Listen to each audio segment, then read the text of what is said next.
काल तर इतका एकत्र आला बाबा बाबा डांबरीत नाही दिसली हो आम्हाला. आमचा ड्रायव्हर म्हणतो पट्टात दिसा ना पांढरा मला कुठची. इतके पुण्याचे जिल्ह्यातले मराठी हे कुठले माया उभ्या जिंदगीत मी नाही बघितले. ज्या रस्त्यावर आपण चाललो त्या रस्त्यावर अख्खा मराठा समाज आशीर्वाद द्यायला आणि पाठिंबा द्यायला यायला लागलाय. मी 5ला मला अचानक झोप लागली हो गाडीतली गाडी. माझ्या माय माऊलीने झोपेतच ओवळ मला. काय मग डोळे झाका लागले. कालची बेळ झोप नाही वाघोलीची ती 6:30 सभा संपली पाठ. इथं 7:15 आलो सकाळी आणि झोपायचं का 48 घंटे झाले झोपत नाही ना. अचानक झोप लागली म्हणून उशीर झाला बरं का. आता आज झोपलो 7:15 वाजता गेलो असंच कुणाच्या घरात नेऊन टाकलं माहित नाही. माळदाचं लय भारी घर होतं राव. मी सकाळी उठल्यावर बघितलं म्हणलं हे कुठं आणून टाकलं तुम्ही मला. गादी मी तुमच्या झोपत नाही गाद्या गोद्यावर जाय का मी. पण ते मला शरीर साथ देणार आहो. मला अंग दुखत वाता आल्यासारखं होतं पाय. त्याच्यामुळे मला गाऱ्यात झोपून जमाना. आता पहिल्यांदा थोडी गुली ती ताकद होती तेव्हा गाऱ्यातच झोपत होतो. आता झोपलं वाकूनच जातो. त्याच्यामुळे खोलीत झोपतो नाही तर मी खोली फिली झोपत नाही. हे तुम्हाला इथं मागचे अनुभव आहे. तुमच्यावरती खरी जबाबदारी तुम्हाला स्वयंपूर्ण बनायचं. आजूबाजूला लक्ष ठेवायचं. तुमच्यावरची जबाबदारी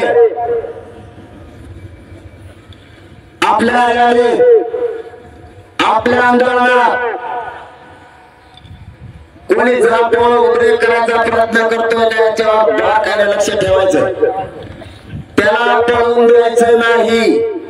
परत म्हणायचं काम नको करून पळून गेला. जागेवर सगळ्यांनी धरायचा. त्याला बोट लावायचं आणि पोलिसांच्या गाडीत घुसलून टाकायचा. मग तो कोणाचा असो आपला असो ना तर कोणाचा असो. आपल्या माता मावल्या प्रचंड संख्येने मुंबईला येणारा 26 तारखेला 6वा मुद्दा तुमच्या त्यांना संरक्षणाची जबाबदारी तुमच्यावर आहे. आपल्या 7वा मुद्दा आपल्या वाणा जिथं लावेल तिथं आपल्याला सगळ्याला आराम करायचा आहे. जातीसाठी किती थंडी वाजली कितीही त्रास झाला तरी जागा सोडायची नाही. म्हणजे आपल्या गाड्याचं सुद्धा संरक्षण आपण करणार आहे. पुढचा मुद्दा तुम्हाला जर कोणी त्रास दिला तुम्ही त्याला त्रास देऊ नका. माझ्यापर्यंत मेसेज तो पोहोचा मग मी त्याला दाखवतो.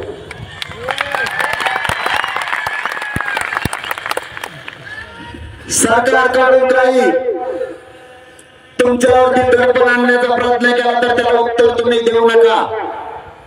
त्याने तुम्हाला काठीनं बाजूला लोटलं तर ते मला येऊन सांगा त्याने लोटलंय. अगोदर तुम्ही मला विचारल्याशिवाय कोणती ऍक्शन घेऊ नका. त्याच्यानंतरचा मुद्दा विघ्न संतोषी आजूबाजूला दिसतात का. आपल्या नावाखाली त्याचं काही राजकारण साधण्याचा प्रयत्न करतोय का याच्यावर लक्ष ठेवा. इथं आपल्या लेकराच्या हितासाठी आपण आलोय. तो त्याचे राजकीय पुढे भागवण्यासाठी येऊन काही गाडी लावण्याचा प्रयत्न करत असला तर तो कोणताही किती मोठा असो मला त्याचं नाव सांगा. मी त्याला पोलिसाच्या गाडीत उठवून टाकतो. आपल्याला सगळ्या बाजूला शांततेत सावध राहायचं. मला मराठा समाजाला शब्द दिला. मराठा समाज कधीच बदलणार नाही याची मला खात्री आहे. मुंबईत शांततेत आंदोलन करायचं. एका जागेवर शांत बसून राहायचं. जेवायचं खायचं आणि झोपायचं. मान्य का सगळ्यांना हातवर करून सगळ्या शांततेत. आणि आता मला नुसतं एखाद्याने म्हणून द्या सरकारच्या तिथं आल्यावर काही घडत असतं राव असं मला म्हणते. आता नुसतं ही म्हणत होतो तरी तुझं ठेवून एखादं माझ्या समाजाने शब्द दिला मला दुसऱ्यांदा. मला माहिती आहे माझी जात काहीच करीत. उलट मला याने बेजार केलंय. हे म्हणतात कवर म्हणता का तर मी शांत दम निघा नाही त्यांना. ते म्हणजे आता तुमच्यामुळे गार आहेत गड्या लय जणांचं ऐकून घेतलंय आम्ही. नाही तर हे लयच वस्तात दिसते मला बोलण्यावर वाटतं. पण शांत राहायचं. शांततेच्या युद्धात एवढी ताकद आहे माय बापा. मुलगा म्हणून तुम्हाला सांगतो, तुला आरक्षण भेटलं का? तुलाच म्हणतोय आरक्षण भेटलं. थांब ना, आम्ही काय बोलत होतो इकडे, काय बसले ते 7-10 लाख लोक कशाला बसले तिथं? आपल्याला आरक्षण पाहिजे आणि हे शांततेचं युद्ध आहे. 70 वर्ष आरक्षण निर्णयाच्या प्रक्रियेत येत नव्हतं.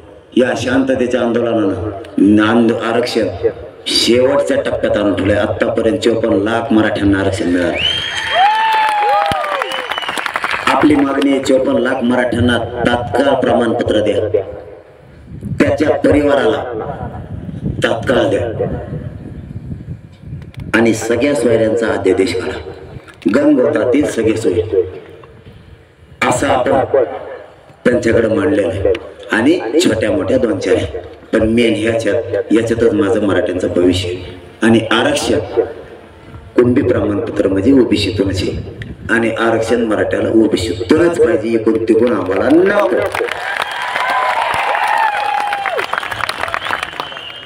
त्यामुळे हे शांततेत आंदोलन करायचं. पुऱ्या भारत देशाने आणि जगाने बघितलं पाहिजे मराठी एक अशी जात आहे ज्या वेळेस लढले त्यावेळेस इतिहास घडवला. आणि आता दुसऱ्यांदा मराठा समाज करोडोच्या संख्येने मुंबईत एकत्र आला, शांततेत आला आणि शांततेत आरक्षण घेऊन वापस गेला. हा दुसरा इतिहास घडला पाहिजे. तुम्हाला कसं आंदोलन केलं तरी तुम्हाला आरक्षण पाहिजे. काय ड्रोन कॅमेरा पाडा,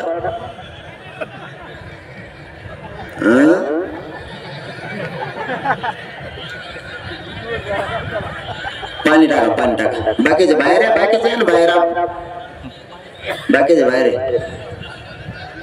झालं वा. याला म्हणतात मराठीचे पोरं सगळे भीड आहे की एका मिनिटात कार्यक्रम संपवून टाकले.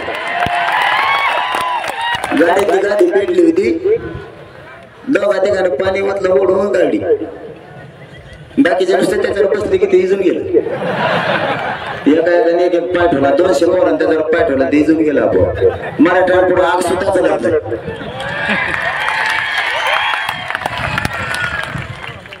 इथून पाठीमागे लढायचा इतिहास झाला. आता शांततेचा इतिहास मराठा एकदा घडवून आला आणि तो घडवायचा आपल्याला. मराठ्यांच्या अंगात 2-3 विचाराची लढाई आहे, हे जगाला कळू द्या. लढून सुद्धा मराठा जिंकतो आणि शांततेत जरी बसला तरीही मराठा जिंकतो. हे पुन्हा एकदा सिद्ध करायचं. आता या सगळ्या बारीक सारीक गोष्टीकडे लक्ष असू द्या.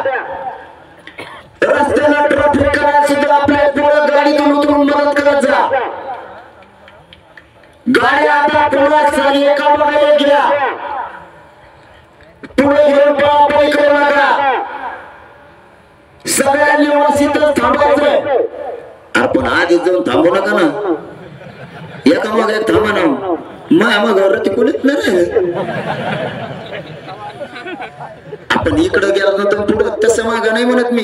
गाड्या तुम्ही तर हलत तर मला पक्क माहिती. आणि मी बी नमुना असा आहे, मी तुम्हाला सोडत नाही मरुस्त राहतो. आणि कोण कोण मराठ्याच्या वाटत जात ते बी मला इथून पुढे बघायचंय. त्याच्या धमाकाच नाही राहिले पाहिजे मराठ्याच्या विरोधात जायचे.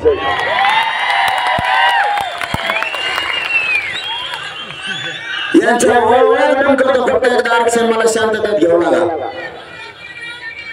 आणि त्याचं नाव घेऊन मोठं व्हायला लागलं, ते कामातून गेलेले. आता फक्त एकजुटीने मला साथ द्या. आपल्याला एवढ्या वेळेस शांततेत आरक्षण आणून द्यायचंय. तिथून पुढे सुद्धा खूप प्रश्न आहेत आपल्या समाजाचे. खूप महासंकट निर्माण होते. एवढे प्रश्न आहेत आपल्या समाजापुढे. अशीच एकजूट ठेवली ते सुद्धा पायाखाली मुरगा ते मराठी ते संकट सुद्धा चालता चालता एकजूट असू द्या. शब्द बोलू नका, मी तुमचा मोडणार नाही.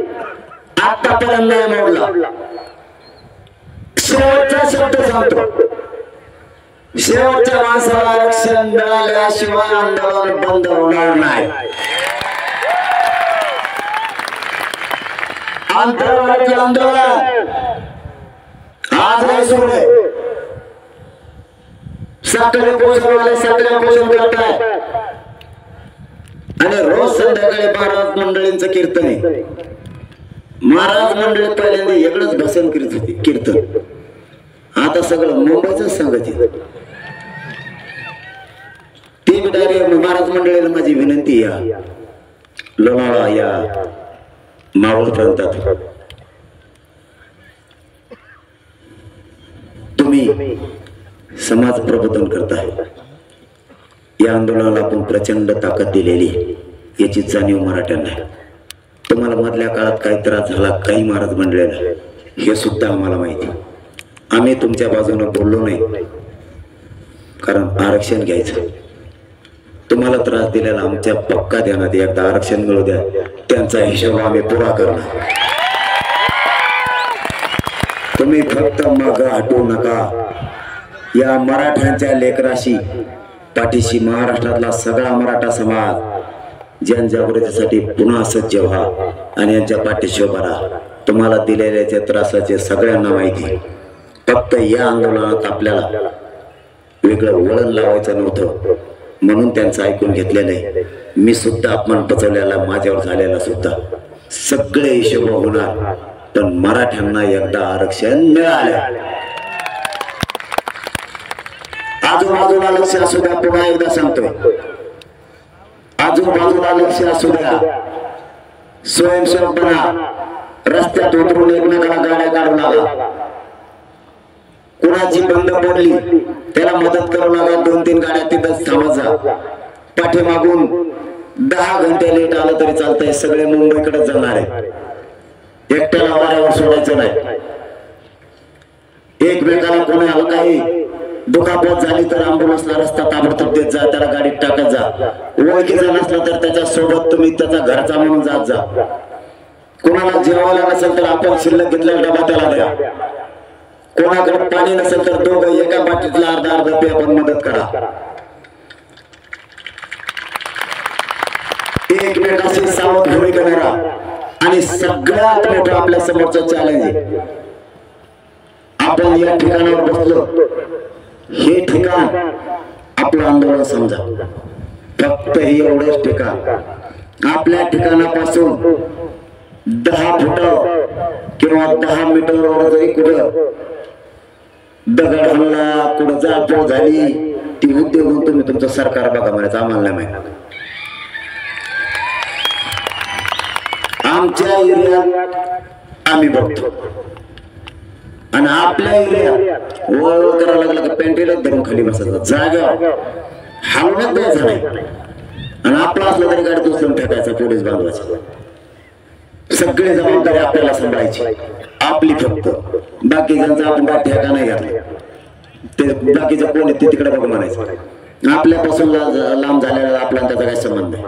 त्याच्यावर कारवाई करा, नाही त्याला उलट लटका, नाही तर त्याला तिकडे कुठे एका नदीत नेऊन सोडून द्या. आम्हाला काय देणं घेणं त्याचं. प्रश्न आमचा आमच्या एरिया पुरता आहे. जिथं आमचं आंदोलक बसलेले तेवढाच. मग आमचं आंदोलक गाडी पशी बसलेला आहे, ते गाडीचं पुरतात. त्याच्या पलीकडच्या गाडीच्या दुसऱ्या गाडीचा आमचा त्याचा काही संबंध नाही. इतके जागरूक. कुठं काय वाटलं परत जाऊन पोलिसांना सांगा, पोलीस बांधवांना सांगा की या ठिकाणी असं व्हायला, तुम्ही बघा. आपली जबाबदारी संपली. आणि आता सगळ्यांनी शांततेत एकामागे एक गाड्या लावायच्या, शांततेत. आता म्हणजे 1 घंट्यापूर्वी मी उठायच्या आधी सरकारचं शिष्टमंडळ आलंय चर्चेला. 2 एक नाही, जुनं 9 गेलं मग घरी पहिल्या तडकीतच. त्याचं मग जुळत नाही. आता जुनं आहे ते आलंय. तुम्हाला एवढंच सांगायला आलं फक्त इथपर्यंत. जेवायला वाढलं होतं, सगळ्याला माहिती, मीडियाच्या बांधवात सुद्धा माहिती, ते सुद्धा आत होते. म्हणलं मी अगोदर माझ्या समाजाला सांगून येतं, शिष्टमंडळ आलंय, चर्चा करतो, तर गाड्याच्या तोंड मुंबईकडे करून ठेव. त्यांचं आपलं पटलं आणि पुढं आपल्याला मुंबईत गेलं तरी आरक्षण पाहिजे, इथं दिलं तरी आरक्षण पाहिजे, त्यांनी बीडला दिलं तरी पाहिजे, गेवराला दिलं तरी पाहिजे, त्यांनी संभाजीनगरला दिलं तरी पाहिजे, त्यांनी लोणावळ्यात देऊन दे, पनवेलमध्ये देऊन दे, वाशीत देऊन दे, कुठं आधी तुम्हाला पुलावर उभारून देतो तरी पाहिजे. कुठं आमचं आम्हाला पाहिजे आरक्षण. आता ते काय म्हणते ते मी ऐकलं नाही. मी आता त्यांच्याशी चर्चा करतो. तर तुम्ही सगळ्या गाड्याचे तोंड मुंबईकडे करून ठेवणे. तर मी चर्चा करतो. भाकर बी खातो, तुम्ही भाकरी खा. मुंबई जवळ आली, इथून मला दिसत आता ती. आता आपण गेलं तर जमत तिच्यात. आपले मायबाप आणखी मागून यायचे, आपल्यालाच पुरत नाही 120-30 किलोमीटर. इतकी भरायला जागा पुरत नाही आपल्याला, इतके मागून निघाले जाते. त्यांची चर्चा काय, त्यांनी काय मसुदा आणलाय, त्याच्यात माझ्या मराठ्यांचा हित काय, आरक्षणाचा त्याच्यामध्ये विषय काय, आपली मागणी कोणची, त्यांनी काय आणलंय, हे सगळं बघतो, चर्चा करतो. तर तुम्ही जेवण करा, गाड्या एका लाईनीत लावून मुंबईकडे तोंड करूनच ठेवा. आणि त्यांच्याशी काय चर्चा झाली पुन्हा एकदा तुमच्या समोर आणि मीडियाच्या बांधवासमोर महाराष्ट्रातल्या मराठा समाजाला सांगतो, तुम्हाला विचारल्याशिवाय कोणताच निर्णय होणार नाही. त्यामुळे इकडे कुणी काय आपण सोडले गैरसमज सोडला त्याला मला तो घरी जाईल मागे. एवढा विश्वास एकमेकावरती ठेवायचा. मी तुम्हाला विचारल्याशिवाय आयुष्यभर काय करणार नाही. आणि मला करायचंय काय अंधारात करू, अंधारात केलं तरी आरक्षण पाहिजे, उजेडात केलं तरी आरक्षणच पाहिजे. आणि अंधारात समजा बोललो तरी तुम्हाला विचारल्याशिवाय मी त्याला हा म्हणत नाही. म्हणजे मला शेवटपर्यंत मला समाज आणि समाज ठेवायचा आहे. आता सगळ्यांनी आपण आपल्या गाड्या शांततेत लावून ठेवा. 1-2 घंटे त्यांची चर्चा करतो. वाशी एकदम जवळ आहे, घंट्यात आपण जाऊ सगळे. दमात हात तब्येतील काळजीच व्हायला मला पाय ताठ लागले नाही. गारा बेकार रे बाबा तुमच्या तिकडचा. बा बा बा भयाने मग टंगडच उचला रात्री घरातला बेकार. माझ्या ताकदच नाही राहिली खरं सांगतो. मग शरीरच मला साथ द्यायला नाही. पहिलं नाही बरोबर मी डोंगर पळत चढलो असतो, पण आता मला पायच उचलत नाही. सकाळी बुटच पायच जाय नाही. तुम्ही कोणाला विचारा इतके पाय सुजत नाही, मग ते बुटात पायच बसणार. तेवढी ताकद असते मला अवघड केलं असतं बाबा. चला सगळ्यांना जर शिवाय गाड्यावर ठेवा. मी चर्चा करतो, तुम्ही तेवढं जेवण निवांत करा.